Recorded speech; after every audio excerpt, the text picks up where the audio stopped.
like winter morning. No, because it's not that cold. I know. It's gloomy. Can you see? It's gloomy. Very gloomy.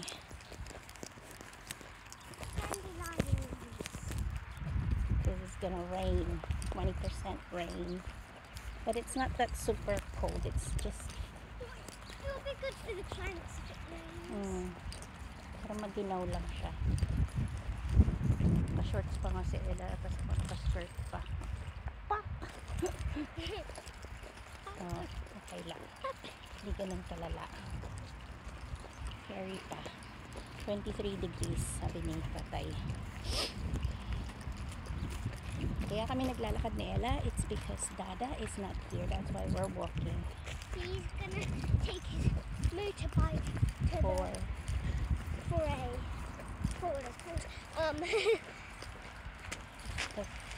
what do you call that? This is a garage. He said what it was called. Yeah.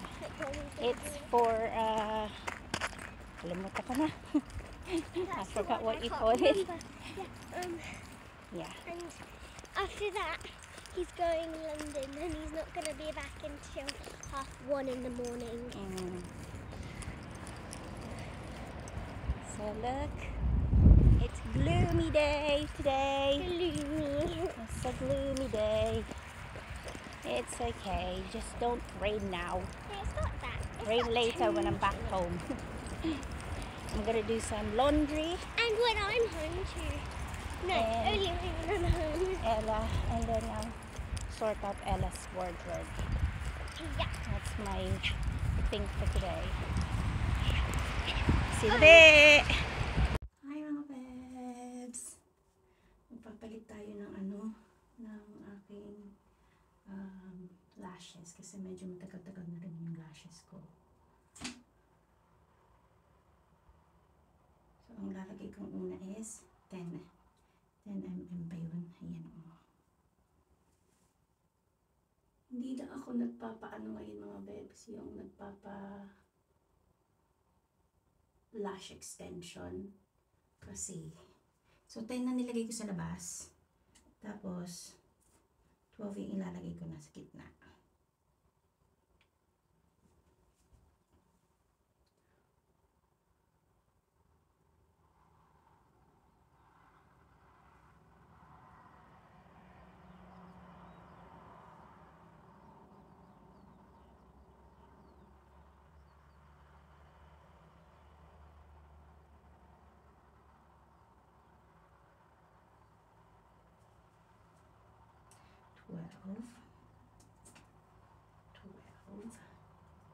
Depende sa inyo kung ilan yung nilalagay ninyo. Akin 5 eh.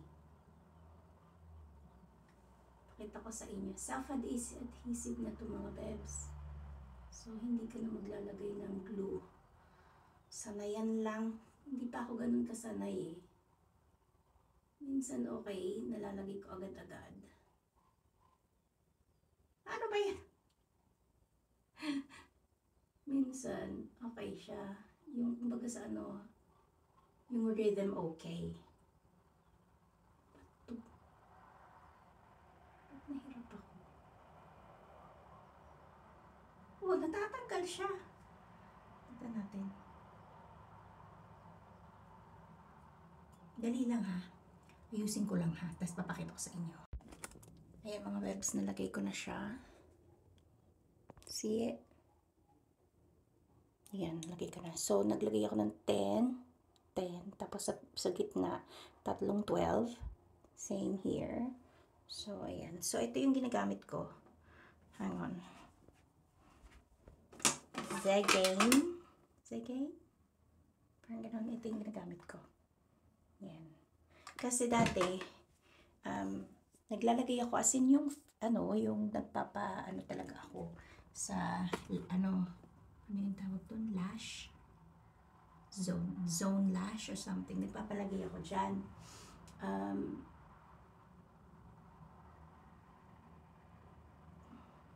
Siguro 3 beses ako or 4 na beses nagpaganyan. Kaya lang mga bebs, every single time na nagpapalagay ako, ang aking mata is namumula siya.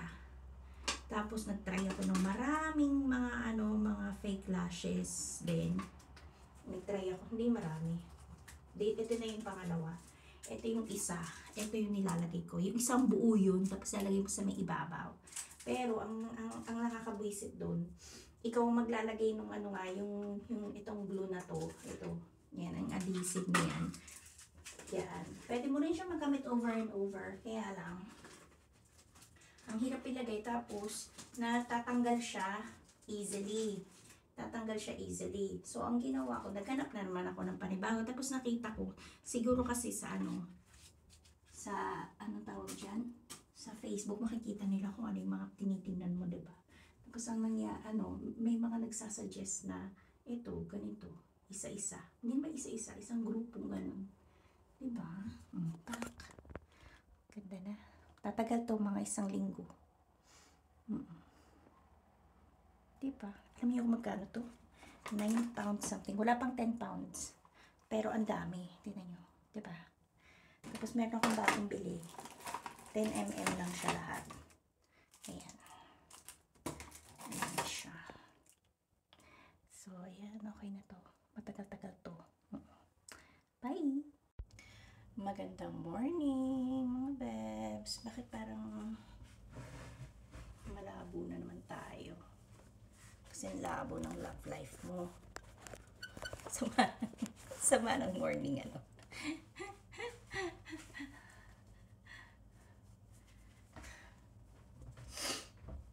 Good morning! Today is Thursday.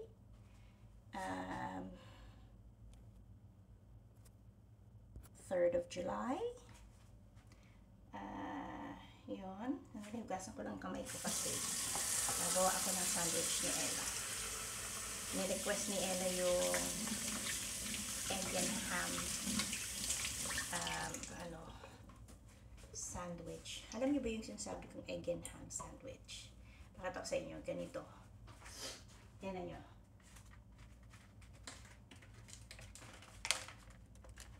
May egg sa gitna yung ham. Kita niyo ba? Yan. Dami mga inaano dito sa iyo. Kaya no?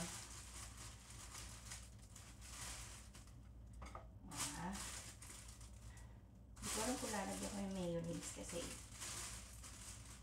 hindi bet ni Ella yung mayonnaise na ewan ko ba? Bakit? Hindi na masyado bet yung mayo. Alam nyo ba, nung maliit ako, nung bata ako, yung mayonnaise, sinasawsaw ko yung dyan. Ewan ko kung ginagawa niyo yun. Pag nagprito ng Gigi yung mama ko, o di kaya, basta isda, ipiprito. Sinasawsawan ko ng sinasawsaw ko dun sa mayonnaise. Ang sarap kaya, mga bebs. Kayo, anong sinasawsawan niyo? Masarap yung mayonnaise. Yung iba naman, di ba, ketchup? Ketchup. Masarap kaya ng wala akong Gigi. Gigi ang masarap dun. Nananakam tuloy ako. Dati nakabila akong Gigi dito. Kaya lang hindi masarap na. Tapos medyo may lansa na. Kasi nga, frozen siya. Ngayon yata yung dahilan. Kaya ganun eh. Meron akong tilapia dito eh. Ang ginawa ko sa tilapia ko nung isang araw, sinigang ko siya, mga bebs. Sinigang. Pero yung tilapia ko, pakita ko sa inyo ha. Teka lang. Usin ko lang yung ng aking ginakis. Ang kanyang, dalawa pala to. Ay! Yan. Hindi ko na lang lalagyan ng mayonnaise. Kasi sinabi ko rin sa kanya, bakit ayaw mong lagyan ng mayonnaise? Parang ang dry-dry nung kinakain mo. Huwag na lang natin yun ang gusto niya.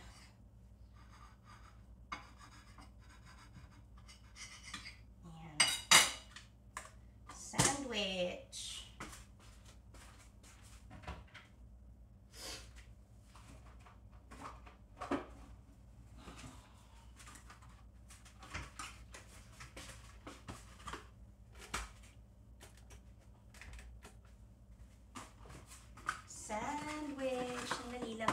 Ayusin ko lang to.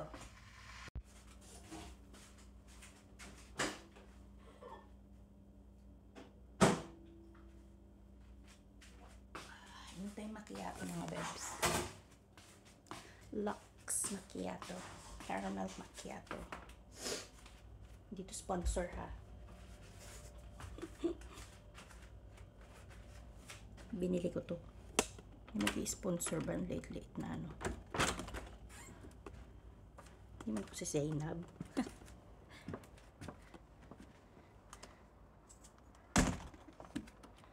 Magandang morning. Lamig ng ano, hangin, yung breeze ng hangin.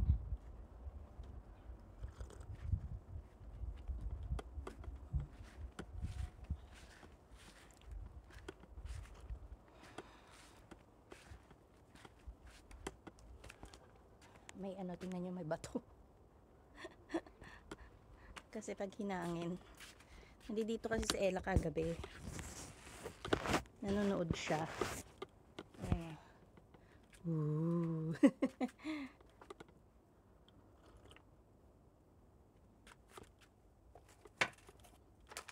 Walang dyan, iniwan dito yun. Kaya pala ayaw nang kumain. Kasi halos naubos niya yung kalahati ng ano, ng kanyang, ano ba yan? Sobrang ano na. Sandali nga. Sandali lang mga bebsa, sandali. Ayan, nandito tayo. Ay, alam nyo, sinasara nila. Sinasara ni tatay ito, diba? Parang hindi yata nakapasok ng pusa dito. Walang ano, fresh ano ng pusa. Walang tapak. Fresh ng pusa. Wala. So today mga bebs, may work ako. May work. Mama Brown. Work mode tayo today. Tapos 7 days off ulit. Hindi ako pumasok kasi ng tatlong araw bali. Nung Monday hindi na, no, I'm sorry. Nung Sunday hindi ako pumasok kasi nga show ni Eda. Tapos Monday wala naman talaga akong pasok. Hindi ako pumasok ng Monday. Tapos Tuesday and Wednesday wala kaming childcare kaya hindi ako pumasok kasi nga may work due si David. May mga basta yun pala hindi naman pala siya aalis kahapon. Tapos yun, kaya meron akong 4 days off kasi nga dahil doon. Pero ngayon may work ako ngayon. Tapos after today may ako 7 days off. Is it 7 days off? Wait, hang on a minute. Friday, Saturday, Sunday, Monday, Tuesday, Wednesday, Thursday. Yes, 7 days off. And then July 8, merong procedure na gagawin sa akin, which is kinakabahan ako. July 7, kailangan kong gawin yung mag-endoscopy ako sa 8th, sa July 8. Kasi yun yung nangyayari nga sa belly ko na hindi siya nagsisettle down. Nung uminom ako ng powder na binigay nila sa akin, medyo nag-calm down yung pagto-toilet ko. Yun. Pero hindi ko alam kung bakit. Basta, gusto na makita what's going on inside. Kasi nga pagkatapos ko kasi talagang naoperahan ng aking gallbladder is, ayun na nangyayari sa akin. Tinatawag ako ng toilet every time ako kumakain. Or basta, pag kumakain ako, straight to the toilet. Hindi tumatagal ang pagkain sa tiyan ko mga bebs.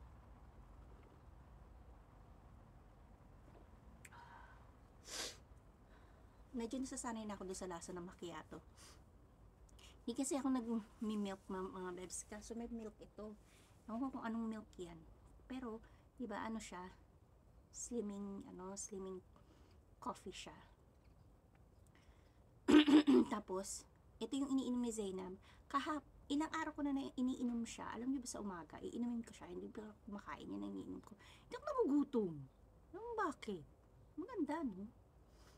Pangtulong sa, para mawala ang taba-taba natin mga babes. Yun. Anyways, sa July 7, nakakaawa ako sa July 7 kasi before ng procedure, the day before ng procedure, kailangan mailabas ko lahat kung ano yung nandun sa loob ng tiyan ko. So, iinom ako tatlong yata yung tig 500 ml. May powder yun, iinumin ko. Alam ko kung ano yan. Siguro yun, yung lactulose. Lactulose yun. Para mailabas ko lahat. Lactulose yun. Tapos, 1 o'clock, di kakain ako ng kakain ng 7, pero pagdating ng 1 o'clock, hindi na ako kakain mga bebs. Bawal nang kumain. Pero pwede ako kumain ng jelly, yung clear jelly, tapos inom ako ng mga black coffee, basta wag black currant, black coffee, flavored water, mga ganyan. So, hindi ako pa pwedeng uminom nitong macchiato sa July 8. Kasi, yun nga. Kailangan clear lang lahat. Walang mga bits daw. Bawal mga solid food, kumbaga. Tsaka mga bits din bawal. Yun. So, July 7.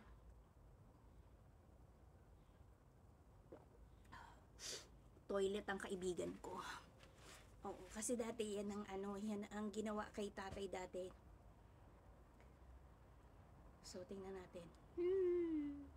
Tapos tinanong ako ni tatay, sabi ni tatay sa akin, pag tinanong kanila kung gusto mong isi-date, matutulog ka. Sabi niya sa akin, gawin mo kasi hindi pleasant.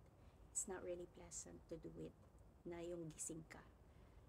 Sabi ko, ikaw ba? Sabi niya, hindi ako pwedeng isi-date kasi magdadrive ako pa uwi. So sabi, oo nga So ako, is magpapasidate ako. Tapos that day din, sports fest ni Ella. Sana ma-attendan ko yung sports fest ni Ella. Walang mag-cheer up sa bebe ko. Sana po Papa Jesus, saglit lang tong procedure na to para makauwi pa ako at mapanood ko pa yung bebe ko. Sports fest nila July 8. Tapos July 17, off na naman ako, annual leave na naman ako dahil may work ulit si David away. Yun.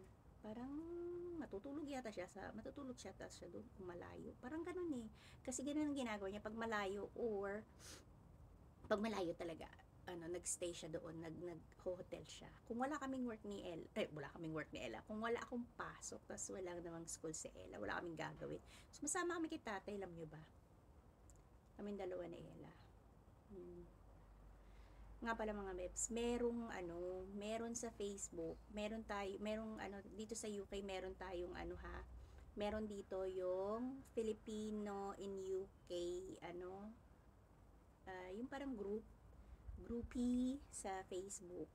So, meron doon tinanong, sabi ng babae, sabi ni ate girl, nung dinala nga siya dito ng asawa niya, ang nagbayad daw ng mga expenses, yung sa visa, application, mga chimi-ex, is yung tatay nung lalaki. Nandito na siya ngayon. Tapos, sabi din niya, kasi nga yung yung asawa niya, hindi naman ganun kalaki yung sinisweldo. So, ito yung sinabi niya. Tapos, pagdating niya dito, sabi niya, tama daw ba na, kasi ang sweldo niya dito is 2,000 pounds. Tapos, yung asawa niya is 3,000 pounds.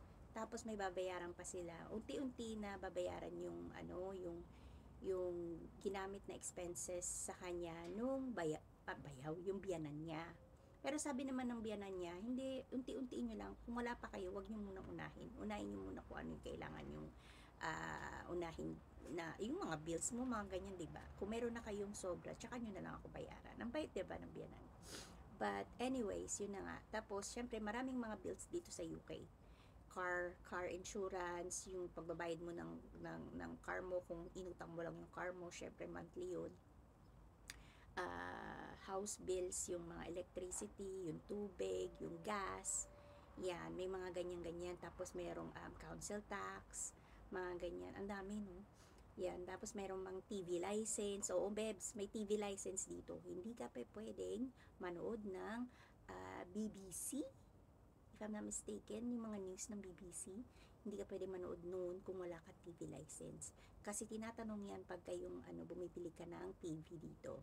Basta hindi ka manonood ng kasi tas malalaman nila yan kung nanonood ka tapos wala kang TV license, lagot ka, may fine ka, something. But anyways, yun nga. Tapos sabi ni ate girl, tama daw ba na hati sila? Tapos kasi sabi niya dun sa sabi niya tutulong siyang magbayad dun sa sa niya, sa finances ng visa niya, tutulong siya. Sabi niya pa nga, ako na lang bahala doon. Sabi niya gano'n, yung babayaran niya raw unti-unti yung biyanan niya. Pero sabi nga ng biyanan, huwag niyo ako unahin. Unti-unti niyo, bahala kayo kung kailan kayo makakaluwag. But sabi naman ni ate girl, tama daw ba yun? Kasi yung asawa naman niya ang nagpumilit na pumunta siya dito. Nagpumilit! But anyway, sabi niya, tama daw ba na yung maghahati sila sa mga bills or siya lang talaga dapat magbabayad ng bills, ganyan. Tapos may mga tao dun na, sabi niya 50-50, ganyan. So yung ibang tao, sabi nung ibang comments doon, hindi siya magbayad, siya naman may gusto. Hindi, ang sabi niya kasi, siya yung nagsabi na, di ba dapat siya magbayad kasi siya yung nagpapunta sa akin dito, ganyan. Tapos, ang sabi naman ng iba is, sabi niya, 50-50. O sabi naman ng iba, oo, 50-50, okay yun, bla bla bla. So, ang ko naman, ang sinabi ko naman, kasi nga 2,000 yung sa kanya, tapos 3,000 yung sa asawa niya. Hindi ganun kalaki yung sweldo ng asawa niya. 'Di ba? Lumaki lang ng 1,000. Tapos ang mga bills dito, grabe, mga bebs, grabe ang mga bills dito. Pagkain, nagmamahalan na rin, na magugulat ka yung 1 pound ngayon, 2 pound 50 na, ganun na. So, sabi ko naman sa kanya, siguro wag naman 50-50 kasi tayong mga Pilipino, 'di ba? Tumutulong tayo sa Pilipinas. Kung tumutulong siya. 'Yun. Pero dapat tumulong siya doon sa asawa niya. Hindi pa pwedeng puro na lang ng asawa niya kasi hindi naman ganun kalakihan yung sweldo ng asawa niya. So siguro tumulong siya, like magbigay siya ng pangkain, weekly siya magbayad ng pangkain, or maghati siya doon sa mga bills, mag 50-50 sila sa bills, tapos yung pangkain asawa niya, mga ganun. Wag naman na puro doon sa asawa niya kasi 'di ba? Mag-asawa naman na kayo kasi parang ang perception niya is oo, yung iba 'di ba sabi nila, yung pera na asawa mo, pera mo rin, pera mo. Ay hindi naman ganoon, wala naman ganoon. Kung hindi ganoon kalaki yung sweldo ng asawa mo, tsaka na pag-uusapan niya. Pag-usapan ninyo mag-asawa 'yan. Kasi kami nung asawa ko, ako kasi may nasabi yan sa akin dati, sumama talaga loob ko ha. Pero hindi niya na yun inulit. Kasi sabi niya, free ride. Wala nang free ride ngayon, which is totoo, 'di ba? Tsaka wag mong iasa lahat sa asawa mo para, 'di ba? Pag kayong may mangyari sa inyo na hindi ka bubuntunan ng asawa mo na yung ako lahat sa iyo no, pinakain kita, bla bla bla, pinatira kita ng libre dito. Libre, mag-asawa kayo, 'di ba? But anyways, yun. Para hindi kanya hindi kanya yung tawag dyan sa word na yan, ituntun sa'yo yung mga tinulong niya, 'di ba? Kaya mas maganda kung meron ka i-share. So, yun din ang ginawa ko dito. Nag-share ako kasi malaki naman talaga yung sweldo niya kasi IT consultant siya. Kaya nga ganyan kalaki yung bahay. Hindi ako nagmamalaki mga websa. Hindi sabihin, mas malaki talaga yung sweldo niya sa akin. Kaparanggot lang ang sweldo ko sa sweldo niya. Pero, nagbibigay ako. Bakit? Para hindi niya rin masabi. Tsaka sabi din niya sa akin, alam mo naman na malaki yung binabayaran ko, ganyan-ganyan. Baka pwede mo akong tulungan kahit paano. So, 500, 600 pounds, yun ang binibigay ko sa kanya. Ang sweldo ko rin, parang kay ate rin. Mga ganyan lang yung sweldo ko. Minsan mas mababa pa dyan. Mababa na ngayon kasi 3 days na lang ang sweldo. Ang 3 days a week na lang ang pasok ko. Kasi dati 5 days a week eh. Ngayon hindi na, 3 days. Naglaylo na ako. Kasi sabi nga niya sa akin, basta bigyan mo lang ako doon ng ganun. Tulungan mo lang ako ng ganun. Tapos, the rest of your money, it's yours. Bahala ka. Ganyan.